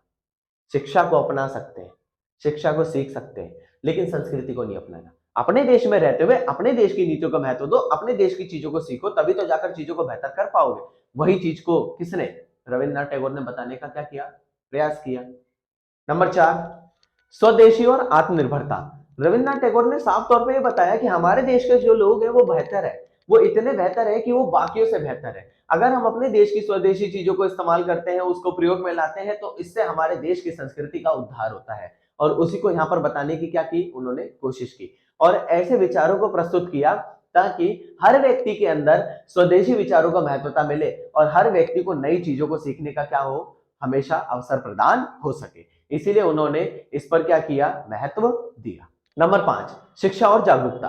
रविंद्रनाथ टैगोर ने अपने विचारों को साफ तौर पे उन्होंने ये बताया था कि हर व्यक्ति को जीवन में रहते हुए शिक्षा प्राप्त करनी चाहिए। यदि वह शिक्षा प्राप्त नहीं करता ना तो उसे नई चीजों को सीखने को नहीं मिलता और इसीलिए धीरे धीरे करके अगर समाज में शिक्षा को महत्वता दी जाएगी तभी जाकर हर व्यक्ति अपने विचारों को प्रस्तुत कर पाएगा, सीख पाएगा और इसीलिए उन्होंने बोला कि शिक्षा को भारत में बहुत ज्यादा महत्व मिलना चाहिए। अगर वो इस शिक्षा को सीखता है तभी जाकर वो अपने भविष्य के लिए एफर्ट कर सकता है, अपनी आजादी के लिए मांग कर सकता है, अपने अधिकारों की मांग कर सकता है, अपने न्याय की मांग कर सकता है। अगर शिक्षा ही नहीं होगी तो वो इन सब चीजों से क्या हो जाएगा, अछूत रह जाएगा, उसे इसके बारे में बिल्कुल भी पता नहीं रहेगा। ये किसके विचार थे, रविन्द्रनाथ टैगोर के। अब बात करते हैं महात्मा गांधी जी के विचारों पर। यानी महात्मा गांधी जी ने भी राष्ट्रवाद पर अपने विचार प्रस्तुत किए, जिनका जन्म कह सकते हैं 2 अक्टूबर 1869 को हुआ था और उन्होंने समाज में एक बहुत बड़े नेता कह सकते हैं, वो कभी नहीं बन पाए, लेकिन उन्होंने समाज में राष्ट्रपिता की भूमिका निभाई क्योंकि उनके विचारों के माध्यम से, उनकी मेहनत से और उनके साथ साथ बहुत सारे जो भी हमारे व्यक्ति थे उन सभी की मेहनत से हमारा देश आजाद हुआ और इसीलिए भारत में इन्हें राष्ट्रपिता का क्या दिया गया है, दर्जा दिया गया है। इसी के बारे में हमें क्या करना है, पढ़ना है। तो सबसे पहले हम बात करेंगे ब्रिटिश शासन से मुक्ति। गांधी जी ये चाहते थे कि किसी भी कीमत पर हमें क्या चाहिए, ब्रिटिश शासन से मुक्ति चाहिए। हमें एक ऐसा देश बनाना है जहां पर अंग्रेजों का राज खत्म होना चाहिए, क्योंकि अगर वो नहीं होते ना तो अंग्रेज जो थे वो अभी तक हमारे पर राज कर रहे होते और हमारी पीढ़ी, हमारे माता पिता भी गुलाम होते, हम भी गुलाम होते, हमारी आगे आने वाली पीढ़ी भी गुलाम होती। इसीलिए गांधी जी ने साफ तौर पे बोला कि हमें हमेशा क्या करना चाहिए, आजादी चाहिए, लेकिन हम हमेशा आजादी का जो मार्ग अपनाएंगे वो अहिंसा से अपनाएंगे, क्योंकि हिंसा का मार्ग उन्हें बिल्कुल भी सही नहीं लगता था। इसीलिए वो ब्रिटिश शासन से पूर्ण रूप से क्या चाहते थे, मुक्ति। नंबर 2, सत्याग्रह और अहिंसा। गांधी जी ने इसीलिए सत्याग्रह और अहिंसा पे विचार दिए। उन्होंने क्या किया, उन्होंने जगह जगह पर बहुत सारे सत्याग्रह किए, सत्य के लिए आग्रह किया ताकि उनके विचारों को लोग समझे, उनके विचारों को लोग जाने, चीजों को करे, तभी जाकर वो एक ऐसे समाज की स्थापना कर पाएंगे ताकि बहुत सारे व्यक्ति जो है उसी सत्याग्रह के माध्यम से आजादी के लिए ज्यादा से ज्यादा क्या कर पाएंगे, एफर्ट कर पाएंगे। नंबर 3, स्वदेशी और स्वराज। गांधी जी ने साफ तौर पे बोला कि हर व्यक्ति को अपने स्वदेशी चीजों को महत्वता देनी चाहिए, स्वराज पे ज्यादा फोकस करना चाहिए, तभी जाकर हम चीजों को बेहतर कर पाएंगे। और गांधी जी ने इसीलिए भारतीय उद्योगों को, भारतीय व्यापारियों को, भारतीय कर का उद्योग हो गया यानी जिसमें हम हाथों से चीजें बनाते हैं, उन्होंने इस चीज पर ज्यादा फोकस किया कि व्यक्ति को केवल और केवल अपनी चीजों को और ज्यादा बेहतर करने का, भारतीय चीजों को ज्यादा बढ़ाओ और जबकि पश्चिम की चीजों का क्या करो, बहिष्कार करो। नंबर 4, ग्राम स्वराज। गांधी जी ने बहुत सारी जगहों पर अपने विचार प्रस्तुत किए, गांव गांव घूमे, उन्होंने हर जगह पे देखा लोग कैसे हैं, कौन सी नीतियां चला रहे हैं, ठीक है, और गांव के लोगों को कैसे एजुकेटेड करना है, क्या नीतियां चलानी, सब कुछ गांधी जी ने क्या किया, विचार प्रस्तुत किए और गांव के लोगों को अपने साथ जोड़ा और धीरे धीरे करके बहुत सारे स्वदेशी आंदोलनों में क्या किया, भाग लिया। नंबर 5, राष्ट्र निर्माण में युवाओं की भूमिका। ये तो हम अभी तक पढ़ते ही आए, क्योंकि एक देश के निर्माण में युवाओं की भूमिका सबसे महत्वपूर्ण होती है। और गांधी जी के लिए तो ऐसे ही कह सकते हैं, बहुत सारे युवा थे। नमक आंदोलन के तहत कह सकते हैं लगभग 60,000 लोगों ने अपनी गिरफ्तारी करवा दी थी, लेकिन गांधी जी को क्या नहीं किया था, गिरफ्तार होने नहीं दिया था। इसलिए गांधी जी ने भी राष्ट्रवाद पर अपने विचार क्या किए, प्रस्तुत किए कि हर व्यक्ति को समाज में राष्ट्रवाद को बहुत ज्यादा महत्वता देनी चाहिए और अपने देश को आजादी के लिए क्या करना चाहिए, उन्हें आगे बढ़ाना चाहिए। अब इसके हम बात करते हैं, दोनों के बीच में तुलना कर लेते हैं कि रविन्द्रनाथ टैगोर जी के क्या विचार थे और गांधी जी के क्या विचार थे। तो इसके तुलना जो है एक एक करके पॉइंट को समझते हैं। नंबर 1, राष्ट्रवाद की परिभाषा। रविन्द्रनाथ टैगोर जी ना केवल एक माध्यम नहीं मानते थे, मतलब वो ऐसा नहीं मानते थे कि केवल राष्ट्रवाद से ही हमें आजादी मिलेगी, ठीक है, उन्हें हिंसा भी करनी पड़ सकती है, उन्हें बहुत सारी चीजें करनी पड़ सकती है, लेकिन गांधी जी का मानना था केवल और केवल अहिंसा के माध्यम से ही क्या मिलनी चाहिए, हमें आजादी मिलनी चाहिए। नंबर 2, विधियों और रणनीतियों। यानी गांधी जी ने क्या किया, गांधी जी ने सत्याग्रह किए, गांधी जी ने कह सकते हैं आंदोलन किए। गांधी जी ये चाहते थे सत्याग्रह करने से, आंदोलन करने से हमें आजादी मिले। रविन्द्रनाथ टैगोर क्या चाहते थे, हमें नई नई संस्कृतियों को सीखकर, शिक्षा को सीखकर हमें आजादी थी। दोनों के कह सकते हैं रास्ते अलग अलग है, लेकिन दोनों का मकसद क्या था, एक, अंग्रेजों से क्या पाना, छुटकारा पाना। नंबर 3, उद्देश्य और लक्ष्य। गांधी जी ये चाहते थे कि भारत को पूर्ण रूप से आजादी मिल जाए और रविन्द्रनाथ टैगोर क्या चाहते थे, भारत के लोग एजुकेटेड हो जाए, वो सीख जाए। तो दोनों का गोल क्या है, दोनों का गोल एक तरह से सेम है, लेकिन दोनों के तरीके क्या थे, बिल्कुल अलग थे, ये बताए गए। नंबर 4, राष्ट्र निर्माण की चुनौती। अब टैगोर जी जो थे वो क्या करते थे, वो नई नई शिक्षा के बारे में, संस्कृति के माध्यम से चीजों को बेहतर करने की कोशिश करते थे। गांधी जी चाहते थे कि हमें पूर्ण रूप से अंग्रेजों की चीजों का बहिष्कार करना है और हमेशा केवल और केवल अंग्रेजों को हमें बिल्कुल भी महत्व नहीं देना। इसीलिए उन्होंने अपने यहाँ पे क्या किए, विचार प्रस्तुत किए। नंबर 5, अहिंसा और हिंसा। जो रविन्द्रनाथ टैगोर जी थे, उन्होंने क्या बोला, वो केवल और केवल हिंसा को एकमात्र तरीका नहीं मानते थे, लेकिन उन्होंने कभी हिंसा का विरोध भी नहीं किया। लेकिन गांधी जी केवल और केवल अहिंसा को एकमात्र तरीका मानते थे और इसलिए उन्होंने केवल और केवल अहिंसा के माध्यम से ही अंग्रेजों को खदेड़ने का क्या किया, प्रयास किया। इसीलिए समाज में दोनों के विचार बहुत ज्यादा महत्वपूर्ण है और दोनों के विचारों को अधिक से अधिक मात्रा में क्या दिया जाता है, महत्व दिया जाता है। ठीक है, ये क्वेश्चन आपका खत्म हो गया। अब चलते हैं अगले क्वेश्चन की तरफ। क्वेश्चन नंबर आपका जो 4 है वो है, पंडित जवाहरलाल नेहरू के राज्य और लोकतंत्र पर क्या विचार है। मतलब जो पंडित जवाहरलाल नेहरू थे, उन्होंने राज्य पर और लोकतंत्र पर अपने क्या विचार प्रस्तुत किए। इसमें आप साफ तौर पे ये जानने की कोशिश करोगे कि जो पंडित जवाहरलाल नेहरू है, जो हमारे स्वतंत्रता के पश्चात अगर देखा जाए या स्वतंत्रता के दौरान हमारे देश के पहले प्रधानमंत्री थे और काफी लंबे समय तक रहे थे, लेकिन इन्होंने राज्य पर अपने क्या विचार प्रस्तुत किए, इन्होंने लोकतंत्र पर अपने विचार क्या प्रस्तुत किए। यही तो हमें पढ़ना है, क्योंकि अगर हम आजादी से पहले उनके इन विचारों को नहीं पढ़ते ना, तो या नहीं सुनते, तो आज हम लोकतंत्र कह सकते हैं ना तो हमारे पास होता, ना हमारे पास आजादी होती। इसीलिए आधुनिक भारतीय राजनीतिक चिंतन में हमें यह जानना जरूरी है कि पंडित जवाहरलाल नेहरू के विचार क्या है। उत्तर की तरफ चलते हैं। पंडित जवाहरलाल नेहरू एक ऐसे विचारक थे जिन्होंने लोकतंत्र पर, समाजवाद पर, सामाजिक न्याय पर, इसके साथ साथ धर्मनिरपेक्षता पर अपने विचार प्रस्तुत किए हैं। उन्होंने साफ तौर पे बताया कि हर व्यक्ति को हर प्रकार का न्याय और उनको अधिकार मिलने चाहिए। उनके कुछ कुछ पॉइंट्स हैं, एक एक करके समझते हैं। नंबर 1, लोकतंत्र के प्रति नेहरू की धारणा। यानी जो पंडित जवाहरलाल नेहरू थे, वो ये मानते थे कि लोकतंत्र जो है वो एक शासन प्रणाली नहीं है, वो भारत में रहने वाले हर मनुष्य की जीवन पद्धति है, क्योंकि उसके बिना उनका जीवन अच्छे से चल ही नहीं सकता। इसीलिए उन्होंने लोकतंत्र पर ज्यादा फोकस किया। उन्होंने बोला कि हर व्यक्ति को अपनी इच्छा अनुसार अपना नेता चुनने का अधिकार होना चाहिए, अपना धर्म मानने का अधिकार होना चाहिए, सभी के साथ समानता का व्यवहार होना चाहिए, सभी को कह सकते हैं स्वतंत्रता मिलनी चाहिए। इन सभी विचारों पर उन्होंने अपने विचार क्या किए थे, प्रस्तुत किए थे। तभी जाकर वो देश में एक ऐसे लोकतंत्र को ला पाए ताकि सारे के सारे समाज के जितने भी व्यक्ति हैं वो समाज में स्वयं को ऊपर आगे बढ़ाने में क्या कर सके, अपना संपूर्ण प्रयास कर सके। इसलिए लोकतंत्र पर उन्होंने क्या किए थे, अपने विचार प्रस्तुत किए थे। समझ आ गया। अब नंबर 2 की तरफ चलते हैं, समाजवाद और आर्थिक न्याय। पंडित जवाहरलाल नेहरू ने समाजवाद और आर्थिक न्याय पर अपना बहुत ही ज्यादा योगदान दिया था, क्योंकि उन्होंने समाजवाद, अब हमारा देश उस टाइम पर आजाद हुआ था ना, लोग जाति के आधार पे, धर्म के आधार पे, भाषा के आधार पे, संस्कृति के आधार पे, ठीक है, शिक्षा के आधार पे, आर्थिक आधार पे, हर आधार पे लोगों के साथ भेदभाव होता था। इसलिए उन्होंने बोला कि ये भेदभाव को संपूर्ण रूप में हमें क्या करना पड़ेगा, समाप्त करना पड़ेगा और आर्थिक न्याय की स्थापना करनी पड़ेगी। यानी जो आर्थिक असमानता फैली हुई है, यानी कुछ लोग अमीर हैं, कुछ लोग गरीब हैं, इन सभी चीजों को खत्म करने की पूरी क्या करनी पड़ेगी, कोशिश करनी पड़ेगी। और इसीलिए इन्होंने अपने विचारों को बहुत अच्छे से प्रस्तुत किया और इन्होंने इसीलिए पंचवर्षीय योजनाओं का आयोजन करने में अपनी भूमिका निभाई थी, जिसमें देश में आर्थिक न्याय को अधिक से अधिक मात्रा में क्या किया जा सके, बढ़ाया जा सके। नंबर 2 था। नंबर 3 की तरफ चलते हैं, धर्मनिरपेक्षता और सामाजिक न्याय। उन्होंने साफ तौर पर यह बताया कि भारत में रहने वाले जितने भी लोग होंगे वो अपनी इच्छा अनुसार अपना धर्म मान सकते हैं, किसी दूसरे का धर्म मान सकते हैं, उनके ऊपर किसी भी प्रकार का अत्याचार नहीं होगा। और अगर किसी के साथ ऐसा होता है तो वो न्यायपालिका में जाके क्या कर सकता है, अपील कर सकता है। इसीलिए उन्होंने धर्मनिरपेक्षता पर अधिक बल दिया कि राज्य और सरकार जो होगी वो कभी भी किसी भी धर्म को ना तो बड़ा बताएगी और ना ही किसी धर्म को छोटा बताएगी, और समाज में सभी को एक समान दर्जा दिया जाएगा। यह संपूर्ण मात्रा में क्या किया गया था, बताया गया था। नंबर 4, शिक्षा और आत्मानुशासन। अर्थात पंडित जवाहरलाल नेहरू अपने विचारों में यह मानते थे कि अगर किसी व्यक्ति को आगे बढ़ना है, अपने लिए जीवन के लिए अच्छे अच्छे निर्णय लेने हैं, या अपने जीवन को बेहतर करना है, या फिर कोई भी ऐसा कार्य करना है, तो उसके लिए उसे शिक्षा मिलनी अनिवार्य होनी चाहिए। इसीलिए उन्होंने शुरू में शिक्षा का प्रावधान भी रखा था और भारत में रहने वाले हर नागरिक को अपनी इच्छा से शिक्षा प्राप्त करने का अधिकार भी दिया गया और हमारे मौलिक अधिकारों में इस अधिकार को क्या किया गया, जोड़ा गया, ताकि हर व्यक्ति को शिक्षा प्राप्त होगी तो वो अपने अधिकारों की, अपने कर्तव्यों की, हर चीज की जानकारी रख पाएगा और अपना संपूर्ण विकास कर पाएगा। इसलिए पंडित जवाहरलाल नेहरू के विचार शिक्षा के प्रति भी अच्छे थे।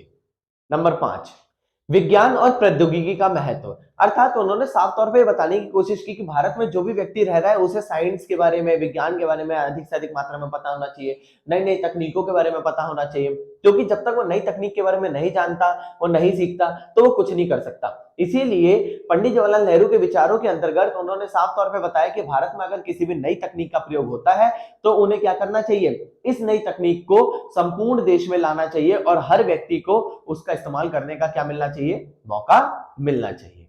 नेक्स्ट पॉइंट है आपका योजना आयोग की स्थापना। अर्थात उसी समय पर अगर देखा जाए तो भारत में योजना आयोग की स्थापना की गई थी। अब योजना आयोग है क्या? योजना आयोग वह आयोग है जो देश के लिए महत्वपूर्ण से महत्वपूर्ण, छोटी से लेकर बड़ी हर प्रकार की योजना बनाने का काम करता है और इसीलिए योजना आयोग की शुरुआत की गई। और योजना आयोग की शुरुआत किसके नेतृत्व में की गई थी? पंडित जवाहरलाल नेहरू के नेतृत्व में। और इसी के अंतर्गत पंचवर्षीय योजना चलाई गई थी, जिसमें आपका हो गया पहली पंचवर्षीय योजना कृषि को लेकर थी, दूसरी पंचवर्षीय योजना उद्योगों को लेकर थी। तो ये योजनाएं इसलिए बनाई जा रही थी ताकि देश को संपूर्ण मात्रा में आगे बढ़ाया जा सके और हर व्यक्ति इन नीतियों के तहत अपना संपूर्ण विकास कर सके। आर्थिक विकास। अर्थात साफ तौर पर यह बताया गया कि पंडित जवाहरलाल नेहरू उस टाइम पर देश का आर्थिक विकास करना चाहते थे। आर्थिक विकास करने के लिए उन्होंने बहुत सारी नीतियां चलाई, जिसमें योजना आयोग भी बहुत महत्वपूर्ण थी। उन्होंने बहुत सारे अर्थशास्त्रियों से ज्ञान लिया और लेने के बाद, पूछने के पश्चात उन्होंने ये डिसाइड किया कि भारत में पहली पंचवर्षीय योजना कृषि पर चलाई जाएगी, क्योंकि कृषि जो है वो हमारा कह सकते हैं काफी लंबे समय से चली आ रही प्रक्रिया थी। इसलिए पहली पंचवर्षीय योजना 1951 से 1956 तक चलाई गई, जिसके प्रमुख कौन थे? के.एन. राज। दूसरी पंचवर्षीय योजना क्या थी? दूसरी पंचवर्षीय योजना उद्योगों को लेकर चलाई गई, जिसके मुख्य व्यक्ति कौन थे? पीसी महालनोबिस। ये वो व्यक्ति थे जिन्होंने दूसरी पंचवर्षीय योजना में अपनी भूमिका निभाई थी। तो इन्हीं पंचवर्षीय योजनाओं के तहत हमने क्या किया? देश को आगे बढ़ाने की कोशिश की। नेक्स्ट पॉइंट है आपका सामाजिक कल्याण। पंडित जवाहरलाल नेहरू ने पुरुषों के साथ साथ महिलाओं को भी आगे बढ़ाने का प्रयास किया, महिलाओं को भी अधिकार दिए, महिलाओं को भी चुनाव में खड़े होने का अधिकार दिया गया। इसीलिए धीरे धीरे करके समाज में वो एक ऐसा संतुलन चाहते थे ताकि महिला हो चाहे पुरुष हो, दोनों को समान रूप से आगे बढ़ने का क्या मिलना चाहिए? मौका मिलना चाहिए। अगला पॉइंट है आपका अंतरराष्ट्रीय संबंध। यानी पंडित जवाहरलाल नेहरू ने अंतरराष्ट्रीय संबंधों पर भी अपनी महत्वपूर्ण भूमिका निभाई, क्योंकि उस समय पर विश्व में दो गुट बने हुए थे। एक अमेरिकी गुट जो पूंजीवादी पद्धति को लेकर चलता था, एक सोवियत संघ यानी जो साम्यवादी पद्धति को लेकर चलता था। भारत ने इन दोनों गुटों में ना जाकर गुट निरपेक्षता की नीति अपनाई और देश को दोनों गुटों से अलग करके स्वतंत्र रखने पर क्या किया, मजबूर किया।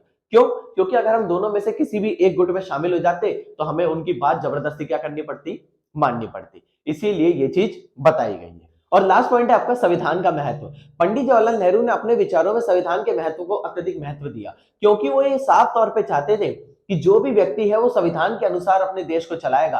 और इसीलिए चाहे वो प्रधानमंत्री बने, चाहे कोई और पार्टी का प्रधानमंत्री बने, लेकिन देश को संपूर्ण मात्रा में चलाने का उन्हें क्या मिलना चाहिए, अवसर मिलना चाहिए। और जो देश चलाया जाएगा वो संविधान के अनुसार चलाया जाएगा और संविधान को बिल्कुल भी बदला नहीं जाएगा।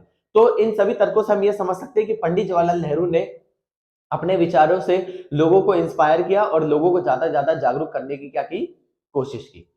अब चलते हैं अगले क्वेश्चन की तरफ। अब जो आपका अगला क्वेश्चन है वो है कि राज्य और लोकतंत्र के बारे में दीनदयाल उपाध्याय ने अपने विचार को किस प्रकार प्रस्तुत किया है। जैसे हमने अभी देखा पंडित जवाहरलाल नेहरू ने बताया, ऐसे ही दीनदयाल उपाध्याय भी थे जिन्होंने राज्य और लोकतंत्र पर अपने विचार क्या किए, प्रस्तुत किए। सब में एक कॉमन चीज तो ये हम लिख सकते हैं पहले इंट्रोडक्शन में कि ये हमारे देश के वह राजनीतिक चिंतक थे जिनकी बदौलत आज हम एक अच्छा भविष्य देख पा रहे हैं। और इसके साथ साथ हम ये देख सकते हैं कि इनके विचारों ने समाज में फैले हुए जितने भी लोग थे उनकी सोच में बहुत ज्यादा क्या लाया, परिवर्तन लेके आए। अब बात करते हैं इसके कुछ पॉइंट्स हैं उसके बारे में। नंबर 1, लोकतांत्रिक शासन व्यवस्था। अर्थात दीनदयाल उपाध्याय जो थे वो ये मानते थे कि देश को अगर चलाए जाने ना केवल और केवल लोकतंत्र के माध्यम से चलाया जाना चाहिए और किसी भी व्यक्ति के अधिकारों का हनन नहीं होना चाहिए। अगर किसी व्यक्ति के अधिकारों का हनन होता है तो वो समाज में सबसे बड़ी विफलता है। इसीलिए उन्होंने ये बताया कि अगर देश में शासन चल रहा है तो केवल और केवल लोकतंत्र के माध्यम से चलाया जाना चाहिए। नंबर 2, एकात्मक राज्य। अर्थात साफ तौर पर ये बताने का प्रयास करते हैं कि भारत अगर एक राज्य रहेगा और एक साथ मिलजुल कर रहेगा तो उसे तोड़ पाना असंभव है। और वो इसी चीज पर बल दे रहे थे। लेकिन उस टाइम पर जो कह सकते हैं अंग्रेज थे, वो हम ही लोगों के बीच में क्या कर रहे थे, फूट डाल रहे थे और हिंदुओं को मुसलमानों के प्रति, मुसलमानों को हिंदुओं के प्रति भड़का रहे थे। ऐसे कर करके धीरे धीरे करके एक मुसलमानों का नया देश बन गया जिसे पाकिस्तान के नाम से आज जाना जाता है। लेकिन उस टाइम पर उन्होंने इसी चीज पर बल दिया था कि आगे कभी ऐसी सिचुएशन ना आए। इसीलिए उन्होंने बोला कि देश में एकता पर बल देना चाहिए और इसीलिए उन्होंने ज्यादा से ज्यादा क्या किए थे, एफर्ट किए थे। नंबर 3, स्वराज। जो दीनदयाल उपाध्याय थे उन्होंने भी स्वराज पर अपने विचार दिए। स्वराज मतलब स्वयं का राज। अर्थात हमारे ऊपर पहले मुगल राज कर रहे थे, फिर अंग्रेज राज कर रहे थे। इन सभी राज को संपूर्ण मात्रा में खत्म करना था और हमें अपने ऊपर स्वयं का राज स्थापित करना था। इसीलिए यहां पर हमने क्या किया, इसीलिए संपूर्ण मात्रा में हमने लोगों के बीच में ऐसे विचारों को प्रस्तुत किया ताकि हर व्यक्ति के दिल में और दिमाग में केवल और केवल एक चीज रहे जो स्वराज को लेकर थी। उसी को इन्होंने सबसे ज्यादा क्या किया है, महत्व दिया है। नेक्स्ट पॉइंट, राज्य की भूमिका। अर्थात वे ये कहने का प्रयास करते हैं कि पूरे देश में अगर देखा जाए तो राज्य की यह भूमिका होती है कि वह अपने जनता की जरूरतों को पूरा करे, अपनी जनता को आगे बढ़ाने का प्रयास करे ताकि समाज में एक ऐसी व्यवस्था लाई जा सके हर व्यक्ति का कल्याण हो और किसी के साथ किसी भी प्रकार का अन्याय ना हो। ये चीज इन्होंने बताने की क्या की, कोशिश की है। विकेंद्रीकृत अर्थव्यवस्था। उन्होंने साफ तौर पर यह बताने का प्रयास किया कि ना तो हम अमेरिका की नीति को अपनाएंगे और ना ही हम सोवियत संघ की नीति को अपनाएंगे। हम दोनों से हटकर गुट निरपेक्षता की नीति पर बल देंगे और इसीलिए उन्होंने दोनों नीतियों को ना मानकर उन्होंने अपने विचारों को इस प्रकार प्रस्तुत किया कि हर समाज व्यक्ति को समाज में रहते हुए किसी का अधीन न रहकर स्वतंत्रता पे बल देना चाहिए और अपने लिए कार्य को अच्छा करना चाहिए। इसलिए उन्होंने क्या किया, गुट निरपेक्षता की नीति पर भी क्या किया था, जोर दिया था। गरीबों का उत्थान। भाई देश बहुत ज्यादा ऐसी सिचुएशन से गुजर रहा था जब लोगों को मारा जाता था, खाने के लिए नहीं दिया जाता था, पीने के लिए नहीं दिया जाता था। ऐसी सिचुएशन में गरीबों को पूर्ण रूप से आगे बढ़ाने की जो जिम्मेदारी थी वो किसकी बन जाती है, वो बन जाती है देश के उन बड़े बड़े नेताओं की या फिर देश के उन बड़े बड़े क्रांतिकारी नेताओं की जो हमारे देश को आजादी के लिए क्या कर रहे थे, आजादी के लिए सबके सामने आगे लेकर आ रहे थे। इसीलिए गरीबों का उत्थान करने पर भी दीनदयाल उपाध्याय ने अपने क्या किए, विचार प्रस्तुत किए थे। राज्य की जिम्मेदारी। अर्थात उन्होंने साफ तौर पर बताने का प्रयास किया कि किसी भी राज्य को या किसी भी नेता को किसी एक के पक्ष में फैसला नहीं लेना चाहिए। अगर वो संपूर्ण समुदाय के रूप में या संपूर्ण समुदाय के अच्छे के लिए फैसला लेगा तभी जाकर चीजों को अच्छा कर पाएंगे। और इसीलिए उन्होंने इस विचार को प्रस्तुत करने की क्या की थी, कोशिश की थी। समझ आ गया। अगले पॉइंट की तरफ चलते हैं। विकास का मॉडल, अर्थात उन्होंने साफ तौर पे बताया कि हमें विकास तो करना चाहिए, लेकिन विकास के साथ साथ अपनी संस्कृति का भी ध्यान रखना चाहिए, क्योंकि जिस प्रक्रिया का हम प्रयोग कर कर अपने देश को आगे बढ़ाने का प्रयास कर रहे हैं उसमें हमारी संस्कृति का खात्मा नहीं होना चाहिए। इसलिए उन्होंने मानवता पर बल दिया और अपनी संस्कृति को बरकरार रखने की कोशिश की, ताकि समाज में ऐसे विचारों को प्रस्तुत किया जाए कि कोई भी व्यक्ति उसका क्या ना कर सके, हनन ना कर सके। राजनीति में नैतिकता, अर्थात वो साफ तौर पे ये बताने का प्रयास करते हैं कि अगर हम कोई भी कार्य जनता के लिए करते हैं तो जनता उस कार्य को ज्यादा से ज्यादा प्रमोट करती है, ज्यादा से ज्यादा आगे बढ़ाती है और जनता हमारी कह सकते हैं तारीफ करती है। इसीलिए उन्होंने बताया कि कोई भी कार्य अगर जनता की भलाई के लिए होता है तो उसी के माध्यम से हम देश को आगे बढ़ाने में क्या कर सकते हैं, अपना संपूर्ण प्रयास कर सकते हैं। सामाजिक न्याय, अब तक हर क्वेश्चन में हम ये पॉइंट पढ़ते हुए आए। सामाजिक न्याय, सामाजिक न्याय का अर्थात मतलब क्या है? सामाजिक न्याय वह न्याय होता है जिसमें समाज में रह रहे सभी नागरिकों को आगे बढ़ने का अवसर मिलना चाहिए, सभी नागरिकों को समान दर्जा मिलना चाहिए और उनके साथ किसी भी आधार पर भेदभाव नहीं होना चाहिए। इसीलिए उन्होंने इस विचार को क्या किया, प्रस्तुत करने की कोशिश की थी। लास्ट है राष्ट्र निर्माण में युवाओं की भूमिका।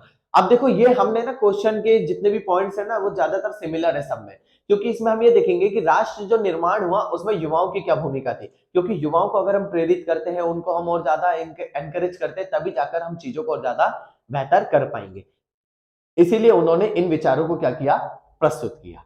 ठीक है, अब चलते हैं अगले क्वेश्चन की तरफ। ये क्वेश्चन भी हमारा क्या हो गया, खत्म हो गया।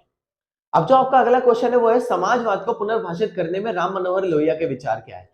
भाई ये जितने भी बड़े बड़े नेता वगैरह थे ना, इनके नाम पर आज या तो हॉस्पिटल है या कॉलेज है, ठीक है, या बड़े बड़े स्टेडियम बनाए गए, तो इनका महत्व बहुत ज्यादा था। और राम मनोहर लोहिया को जो कह सकते हैं उनके नाम पर तो हमारे दिल्ली में सीपी में क्या बना हुआ है, एक बहुत बड़ा हॉस्पिटल भी बना हुआ है सेंट्रल लेवल पे।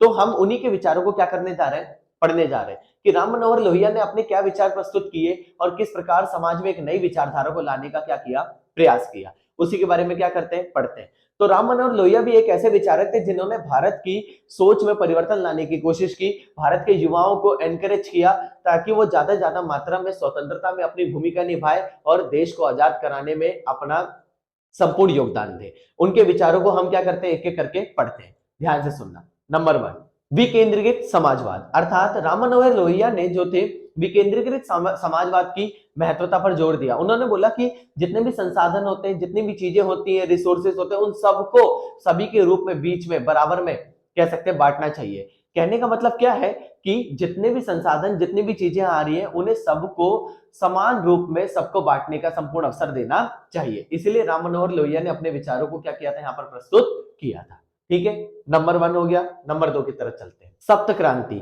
उन्होंने बोला कि अगर हमें समाज में परिवर्तन लाना है तो हमें इन 7 चीजों पर बहुत ज्यादा बल देना पड़ेगा। ये 7 चीजें हमारे लिए बहुत ज्यादा जरूरी है और उसके बारे में भी हम क्या करते हैं, पढ़ते हैं। नंबर 1, जाति प्रथा का अंत या जाति का अंत, अर्थात जाति के आधार पर होने वाले भेदभाव को संपूर्ण रूप में समाप्त करना पड़ेगा, तभी जाकर हम एक ऐसे समाज की स्थापना कर पाएंगे जहां पर सभी को समान दर्जा मिलेगा। नंबर 2, महिला सशक्तिकरण, महिलाओं को आगे बढ़ाने के लिए, महिलाओं को और ज्यादा बेहतर करने के लिए हमें क्या करने पड़ेंगे, एफर्ट करने पड़ेंगे। इसीलिए महिला सशक्तिकरण पर ज्यादा क्या दिया गया, जोर दिया गया। आर्थिक न्याय, अर्थात साफ तौर पे बताया गया कि लोगों के बीच में फैली हुई असमानता को दूर करके सभी को आर्थिक रूप में एक बराबर लाने की क्या की गई, कोशिश की गई। उसी को आर्थिक न्याय की क्या दी जाती है, संज्ञा दी जाती है। नंबर 4, विकेंद्रीकरण, हमने अभी शुरू में ही पढ़ लिया था। विकेंद्रीकरण मतलब सत्ता और चाहे संसाधन हो, दोनों का संपूर्ण मात्रा में सभी को बराबर से कह सकते हैं, बराबर से उनका बंटवारा होना चाहिए। जैसे हमारे देश में केंद्र सरकार है, राज्य सरकार है, इनके बीच में संसाधनों का बंटवारा है, तो इसी चीज पर उन्होंने क्या दिया था, बल दिया था। नंबर 5, शिक्षा और संस्कृति, अगर हमें देश में समाज में परिवर्तन लाना है तो हर व्यक्ति को शिक्षा के बारे में बताया जाना चाहिए, उन्हें शिक्षा उपलब्ध करवाई जानी चाहिए और संस्कृति के का भी अध्ययन करवाना चाहिए ताकि चीजों को और ज्यादा बेहतर किया जा सके। नंबर 6, अहिंसा और सत्य, उन्होंने भी बोला कि अगर देश में एक ऐसी व्यवस्था स्थापित करनी है तो अहिंसा पे जोर देना पड़ेगा। अगर हम अहिंसा पे जोर देंगे तो धीरे धीरे करके हम चीजों को और ज्यादा क्या कर पाएंगे, बेहतर कर पाएंगे। उसी चीज को इन्होंने बताने की क्या की है, कोशिश की है। नेक्स्ट पॉइंट है आपका राजनीतिक और प्रशासनिक सुधार, अर्थात उन्होंने ये बताया कि हमारे नेता के रूप में जो भी व्यक्ति सामने उभर कर आएगा उन्हें हमें क्या देना पड़ेगा, जवाब देना पड़ेगा, उन्हें आंसरेबल होना पड़ेगा, तभी जाकर हम एक ऐसे समाज की स्थापना कर पाएंगे कि जिसमें सभी के साथ क्या होता हो, समानता को महत्वता दी जाती हो। ठीक है, ये आपके 7 पॉइंट थे। अब हम इसी क्वेश्चन में आगे चलते हैं। ये तो सप्त क्रांति था, अब इसी में आगे हम बात करते हैं। तो नंबर 4 है जो आपका आत्मनिर्भरता और सामाजिक न्याय, यानी लोगों के बीच में जो कह सकते हैं आत्मनिर्भरता है उसे ज्यादा से ज्यादा मात्रा में बढ़ाना चाहिए और लोगों के बीच में सामाजिक न्याय को ज्यादा क्या करना चाहिए, बेहतर करना चाहिए। इसीलिए उन्होंने इन विचारों को क्या किया, प्रस्तुत करने की कोशिश की थी। समझ आ गया। अब चलते हैं अगले पॉइंट की तरफ, वर्ग संघर्ष और अहिंसा। अर्थात उन्होंने साफ तौर पे बताने का प्रयास किया कि लोगों के बीच में वर्ग संघर्ष होना चाहिए, यानी जो जाति के आधार पे या फिर रंग के आधार पे किसी भी आधार पे अगर उनके साथ भेदभाव हो रहा है तो उसको पूरी तरीके से समाप्त करना चाहिए और सभी को समान रूप में एक बराबर आने का मौका मिलना चाहिए और सभी को आगे बढ़ने का संपूर्ण क्या मिलना चाहिए, अवसर मिलना चाहिए। उसी चीज को इन्होंने बताने की क्या की, कोशिश की है। समझ आ गया। अगले पॉइंट की तरफ चलते हैं, समता और संपन्नता। अर्थात उन्होंने साफ तौर पे अपने शब्दों को, अपने विचारों को इस प्रकार प्रस्तुत किया कि जितने भी लोग हैं वो सभी के सभी कह सकते हैं एक बराबर आएंगे और धीरे धीरे करके समाज को और ज्यादा बेहतर करने का क्या कर पाएंगे, प्रयास कर पाएंगे। इसीलिए उन्होंने इन विचारों को क्या किया, प्रस्तुत किया और इसीलिए हम इनको और ज्यादा बेहतर करने की क्या कर रहे हैं, कोशिश कर रहे हैं। नेक्स्ट पॉइंट है आपका जाति और लैंगिक समानता, यानी व्यक्तियों को जाति के आधार पर और लिंग के आधार पर समानता मिलनी चाहिए और उनके साथ होने वाले अत्याचारों को संपूर्ण मात्रा में क्या करना चाहिए, हमें समाप्त करना चाहिए। इसीलिए इस चीज को बहुत ज्यादा बेहतर तरीके से हम समझने की क्या कर रहे हैं, कोशिश कर रहे हैं। तो ये आपका क्वेश्चन था पूरा और इन पॉइंट्स के तहत आप ये बता सकते हो कि राम मनोहर लोहिया ने समाज में अपने विचारों को किस प्रकार परिभाषित किया था और लोग इनके इन विचारों से किस प्रकार क्या हुए, इंस्पायर हुए। इसी को आपने समझने का क्या किया है, अच्छे से प्रयास किया है। बहुत ज्यादा जरूरी था ये क्वेश्चन। अब ये आपके आधे क्वेश्चन हो चुके हैं। अब चलते हैं अगले क्वेश्चन की तरफ। अगला जो क्वेश्चन है आपका, राष्ट्रवाद पर अंबेडकर के विचारों को प्रस्तुत कीजिए, यानी राष्ट्रवाद के प्रति अंबेडकर, भीमराव अंबेडकर जो हमारे कह सकते हैं संविधान निर्माता के रूप में माने जाते हैं, उनके क्या विचार है भाई। ये भी बहुत ज्यादा इंपॉर्टेंट क्वेश्चन है। इसके बारे में हम क्या करते हैं, बात करते हैं। तो ध्यान से सुनना, एक एक करके इनके बारे में क्या करूंगा, समझाऊंगा।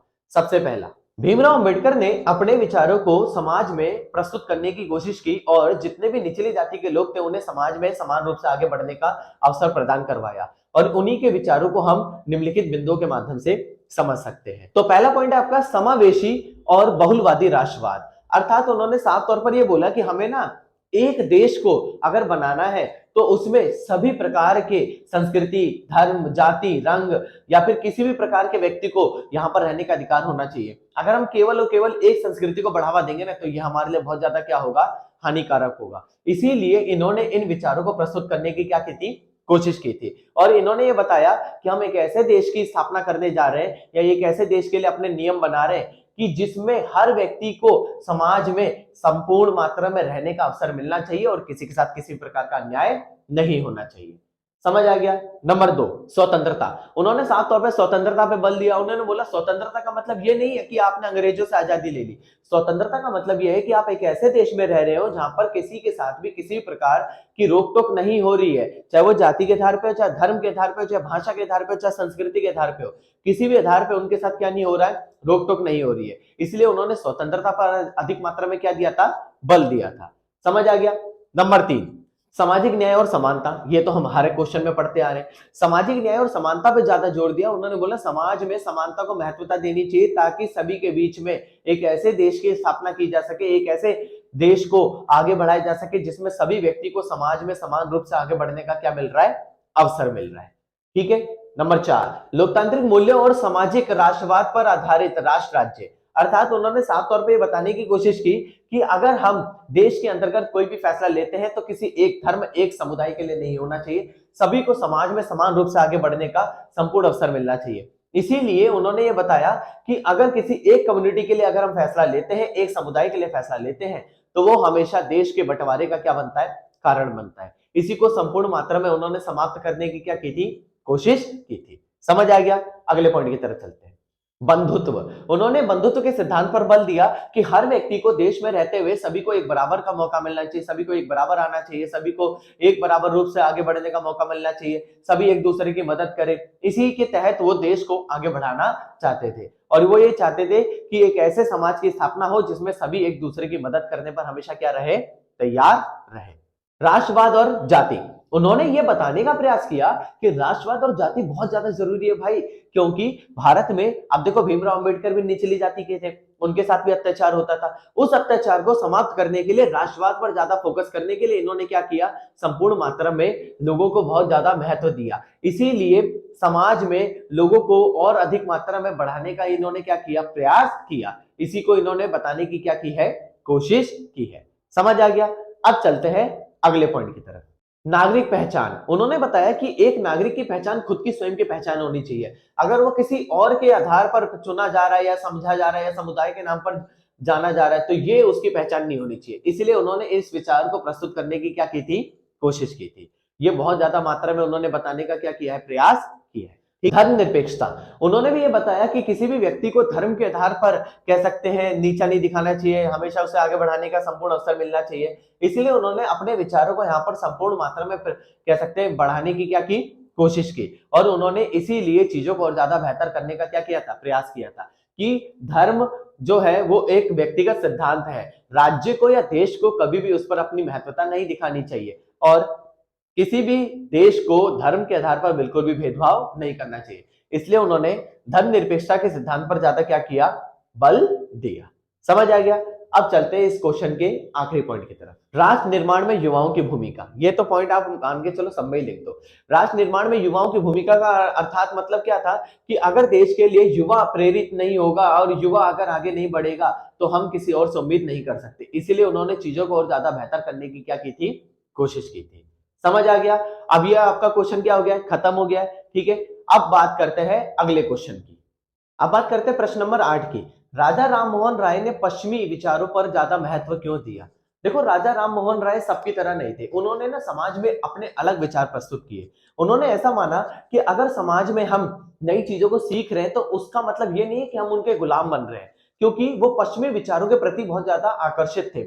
उन्हें उनके बारे में काफी सारी चीजें समझ आती थी। उन्हें लगता था कि हमारे न्याय, हमारे अधिकार, हमारी चीजें हमें अगर पश्चिम के विचारों से मिल सकते हैं तो इसमें गलती क्या है, वो ऐसा मानते थे। तो उन्हीं के बारे में हमें क्या करना है, पढ़ना है। एक एक करके इनके पॉइंट्स को समझते हैं, ध्यान से सुनना।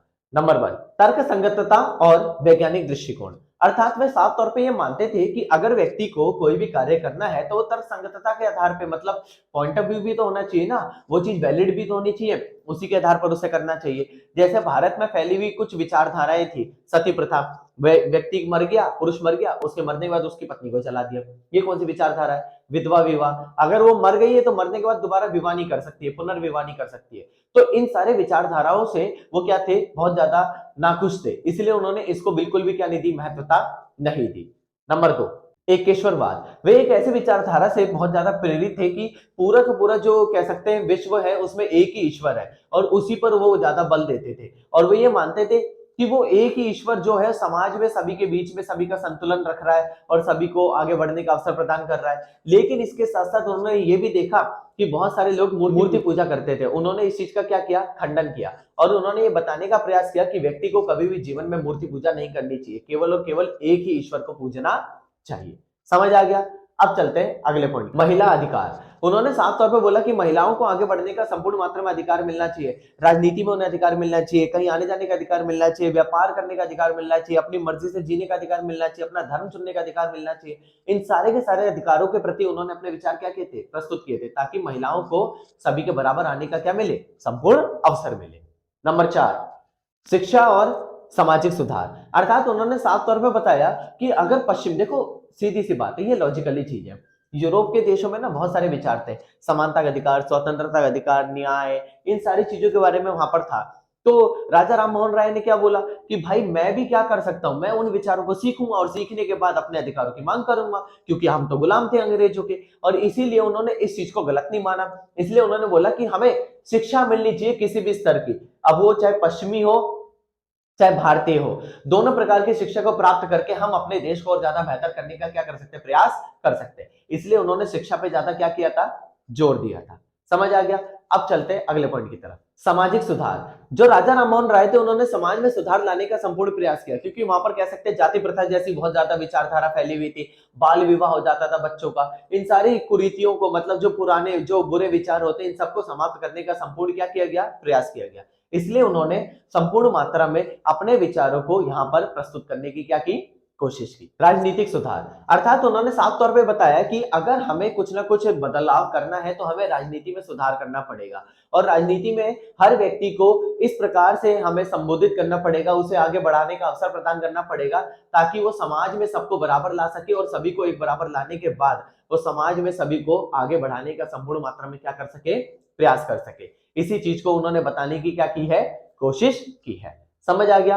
अब चलते हैं अगले पॉइंट की तरफ, सांस्कृतिक आदान प्रदान। उन्होंने साफ तौर पे बताया कि लोगों के बीच में सांस्कृतिक आदान प्रदान के माध्यम से भी हम चीजों को बेहतर कर सकते हैं, क्योंकि जब लोगों को नई नई संस्कृति के बारे में पता चलेगा तो इसी के तहत वो जागरूक होंगे और जागरूक होने के बाद अपने अधिकारों की क्या कर पाएंगे, मांग कर पाएंगे। तो ये सांस्कृतिक आदान प्रदान था जिसमें हम एक दूसरे की संस्कृति के बारे में क्या कर रहे थे, जांच पड़ताल कर रहे थे। अब इसके साथ साथ हम ये देखते हैं कि कुछ लोग राजा राममोहन राय के विचारों से असंतुष्ट थे, तो उनकी आलोचना भी हमें करनी है। तो उनकी आलोचना मतलब उनके विचारों से जो लोग असंतुष्ट थे या उनको गलत मानते थे उसके बारे में हमें क्या करना है, पढ़ना है। तो ध्यान से सुनना, एक एक करके समझाता हूं।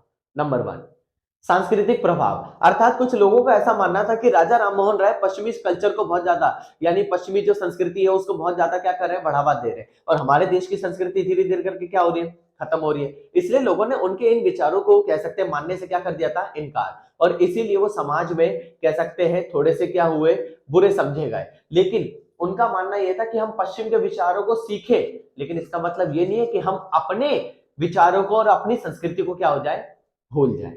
समझ आ गया। अगला पॉइंट है आपका, वो भी आपका इसी से जुड़ा हुआ है, पश्चिमी संस्कृति को महत्वता। उन्होंने पश्चिम की संस्कृति को महत्वता तो दी, लेकिन उन्होंने केवल और केवल सीखने के पर्पस से दी थी। उन्होंने ये नहीं बोला था कि आप उन्हीं की संस्कृति को मान लो, उन्हीं को महत्वता दे दो। इसीलिए समाज में बहुत सारे लोग मानते थे कि जो राजा राममोहन राय है वो केवल और केवल पश्चिमी विचारों को क्या कर रहे हैं, ज्यादा महत्व दे रहे हैं। इसीलिए उनको कह सकते हैं समाज में बहुत ज्यादा कई बार कह सकते हैं दुख का सामना भी करना पड़ा, क्योंकि लोगों ने उनका समर्थन नहीं दिया था। नेक्स्ट पॉइंट है आपका सीमित प्रभाव, अर्थात साफ तौर पर बताया गया कि बहुत सारे लोग जो थे वो भारतीय संस्कृति को बहुत ज्यादा महत्व देते थे और इसीलिए उन्होंने राजा राममोहन राय के विचारों को मानने से पूर्ण रूप से इनकार कर दिया। अगर उसमें पश्चिम की कुछ भी झलक होती थी इसलिए उन्होंने उसको पूर्ण रूप से समाप्त करने की क्या की थी, कोशिश की थी। देखो सबके विचार अलग अलग होते हैं, हम किसी को बुरा या भला नहीं कह सकते।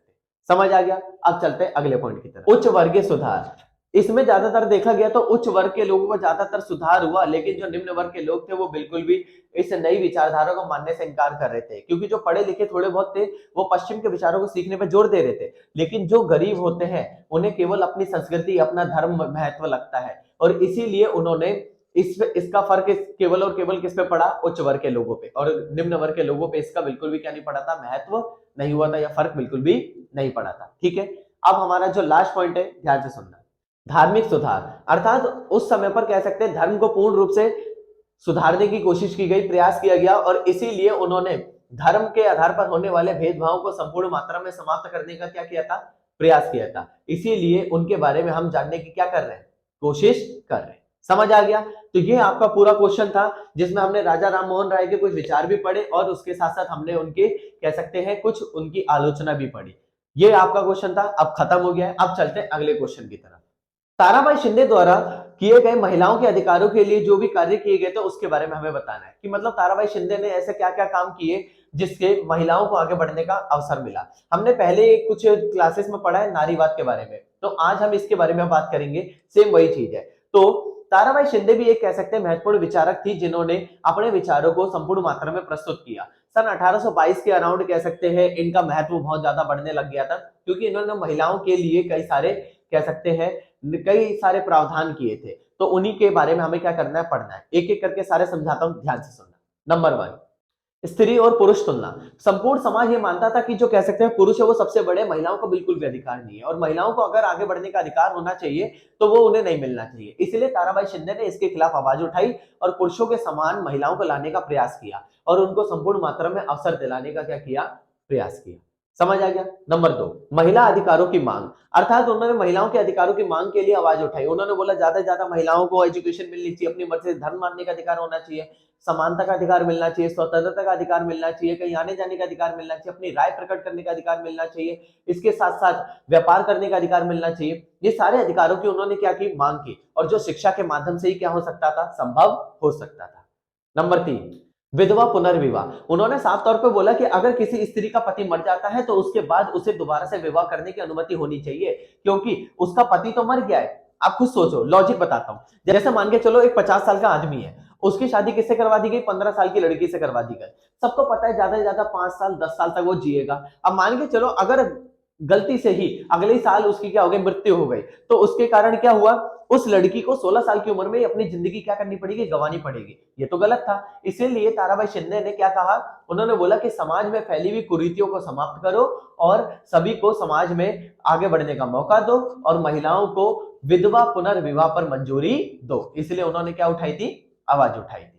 नंबर 4, शिक्षा। उन्होंने महिलाओं की शिक्षा के लिए भी बात की कि महिलाओं को शिक्षा मिलनी चाहिए, महिलाओं को आगे बढ़ना चाहिए और उनको संपूर्ण मात्रा में आगे बढ़ने का अवसर मिलेगा, तभी जाकर चीजों को हम बेहतर कर पाएंगे। इसलिए उन्होंने समाज में फैली हुई असमानताओं को दूर करने का क्या किया था, प्रयास किया था। समझ आ गया।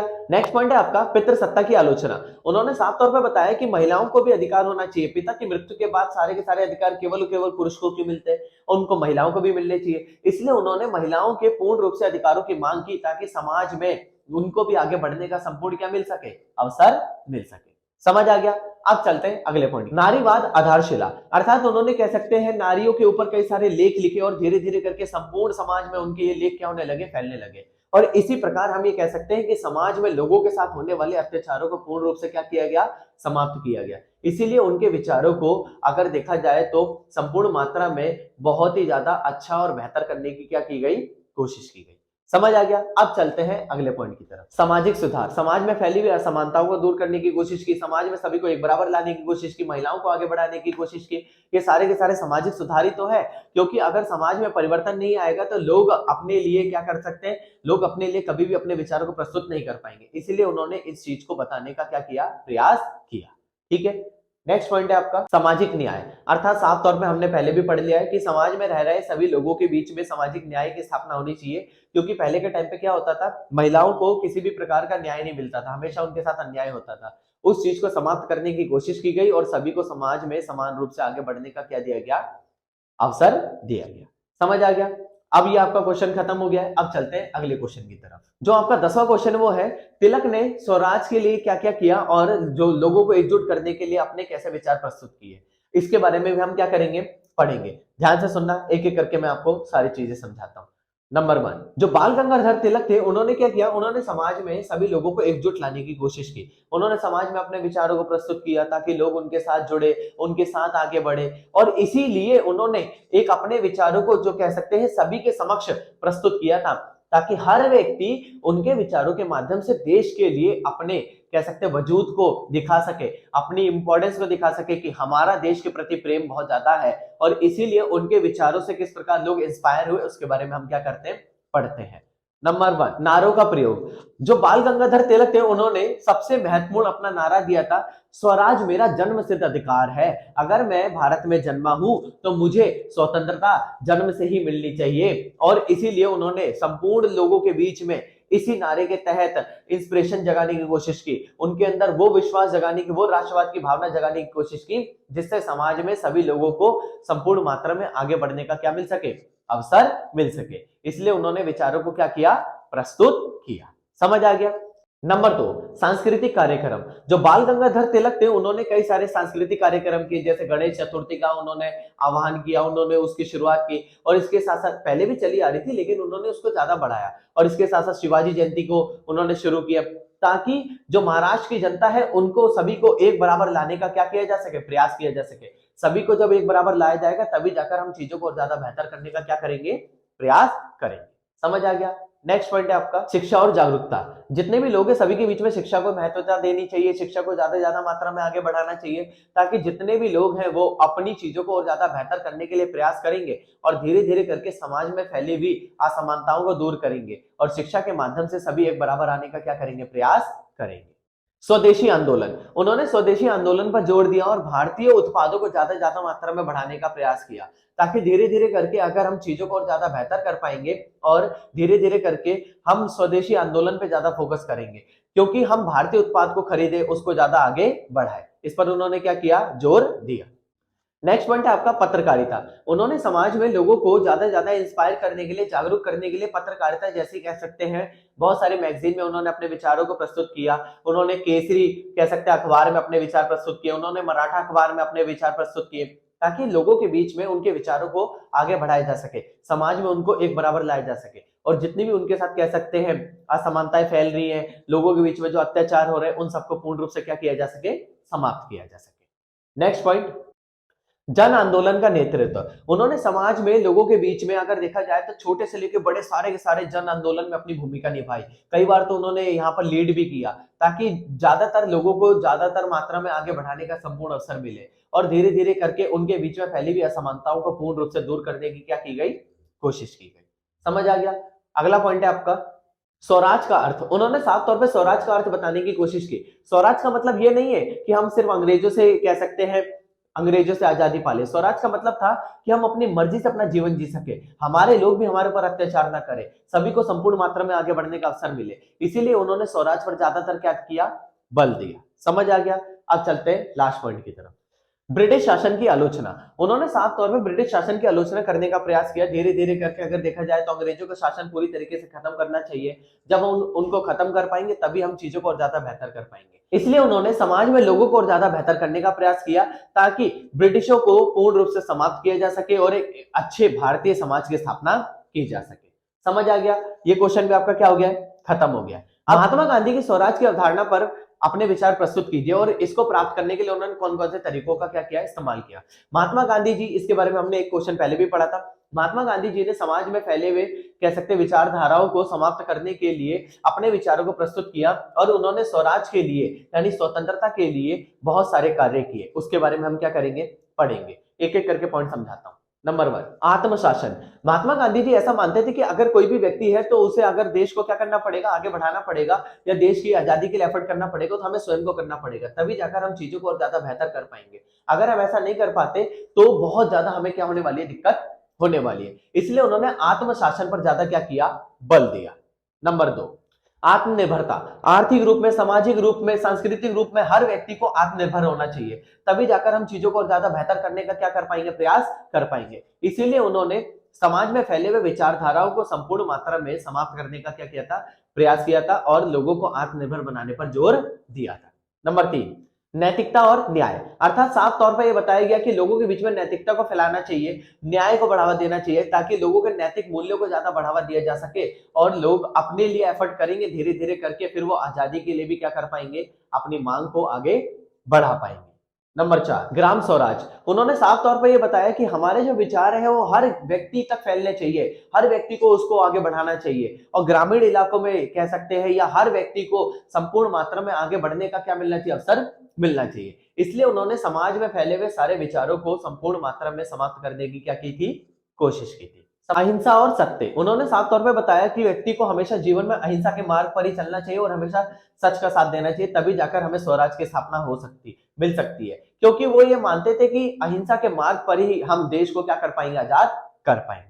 ठीक है। महात्मा गांधी जी ने स्वराज को प्राप्त करने के लिए अनेक प्रकार के प्रयास किए। उसके बारे में हमें क्या करना है, पढ़ना है। ध्यान से सुनना, एक एक करके मैं आपको समझाता हूं। असहयोग आंदोलन। सन 1921 और 22 में उन्होंने असहयोग आंदोलन की शुरुआत की, जिसमें अंग्रेजों के खिलाफ उन्होंने क्या बोला, ना तो हम उनकी कोई चीज का इस्तेमाल करेंगे और उनके सारे सरकारी पदों से क्या कर देंगे, इस्तीफा दे देंगे, और उनका हर चीज पर क्या करेंगे, असहयोग करेंगे, बहिष्कार करेंगे। ये उन्होंने तरीका अपनाया था। नंबर 2, सत्याग्रह। उन्होंने सत्याग्रह का आह्वान किया, देश के अलग अलग इलाकों में जाकर उन्होंने सत्याग्रह किया, सत्य के लिए आग्रह किया, ताकि हम देश में सभी नागरिकों को बेहतर रूप से आगे बढ़ाने का क्या कर सके, संपूर्ण मात्रा में उनको आगे बढ़ाने का एफर्ट कर सके। अहिंसा। उन्होंने साफ तौर पर यह बताया कि देश में फैले हुए जितने भी विचारधारा है उसे समाप्त करना है, लेकिन उसके साथ साथ अहिंसा के माध्यम से उसे आगे बढ़ाया जा सकता है, और अगर हम हिंसा का सहारा लेंगे तो हमें कह सकते हैं आजादी मिलने में दिक्कत हो सकती है। इसलिए उन्होंने अहिंसा को ज्यादा मात्रा में क्या किया, बढ़ावा दिया। नंबर 4, स्वदेशी चीजें। अर्थात उन्होंने साफ तौर पर बताया कि व्यक्ति को हमेशा स्वदेशी चीजों पर ही ज्यादा महत्व देना चाहिए, भारतीय कपड़ा, भारतीय उद्योग, भारतीय व्यापार को ही ज्यादा मात्रा में बढ़ावा देना चाहिए। ये वो तरीके थे जिसके माध्यम से गांधी जी क्या करना चाहते थे, सभी के बीच में स्वराज को स्थापित करना चाहते थे।